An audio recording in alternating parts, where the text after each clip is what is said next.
So at the fights, I walk out, I go into my corner, I'm very focused. I am not the type of guy that wants to stare somebody down across the ring. For one thing, staring across the ring at somebody, if that's his goal, is to stare you down, if for whatever reason you lose eye contact, he gains strength. He thinks, oh, he couldn't keep eye contact with me. So my goal then was just never to make eye contact, stay in my own little world, no matter how much he was staring at me. And the bell rings, we come across the ring and we just start swinging. And I haven't seen the fight as of yet. It's the day after, as you can tell by my face. And I know I landed some shots on him, but man, he hit me hard many, many times. Hit me and really wrung me. And several times he would hit me and I thought, man, is he gonna follow this up and just lay into me? And my corner said that I would circle away when I got hit or I would clinch up, and so I prevented him from doing that. Was landing my kicks fairly well. That was one of my plans, was to really take his legs out from underneath him. Leg kicks to a seasoned fighter isn't something that's really going to take them out quickly. It's not going to be a first round thing unless they're completely retarded. But it's going to be something that takes the life out of them as the fight goes on. So that was my plan, was to finish my combinations with kicks. And corner was yelling at me to throw my combinations, circle, keep my hands up. You know, and this was a very good fight for me. It went into the third round. I think it was 44 or 55 seconds into the third round. And that's the longest I've had a fight go for 4 years. You combine my past 6 fights together, and I don't think they would equal what this one fight did. So I've got a lot of footage on myself so I can see what I did right, and more importantly, what I didn't do right. You know, when I was dropping my hands, when my feet were standing still. But getting back to the fight, he'd tell, he came across the ring with bad intentions in his mind. He was coming off a very bad losing streak in the UFC. He knew that this was do or die for him, and he said in his interview he was looking forward to killing 2 birds with 1 stone, getting his victory in the octagon and avenging his loss against me. So I hit him so many times and so hard, I thought to myself, man, this guy, he's not gonna quit. He's not gonna give up. And we kept throwing and throwing. He hit me in the 2nd round and just put me on Queer Street, hit me, knocked me down.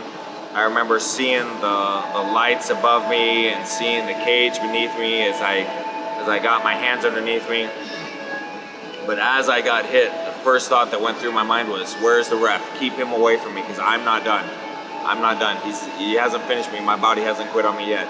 Nate Quarry sprung right back to life. I thought it was over. So I got my hands back up and circled. And every time when I got hit, no matter how hard it was, I made sure to look at him and let him know he didn't hurt me. A few times he would just blast me and I looked at him and intentionally smiled, just to let him know, hey, I'm here. You can hit me all day long. You can beat on me all night. I'm not going anyplace. We got into the 3rd round, in between the 2nd and 3rd round. They were ready to start us up, and I looked across the ring and he was just standing there motionless, staring at me. And I thought to myself, you know, at the beginning of the fight, between the 1st and 2nd round, he'd been jumping up and down, hopping back and forth.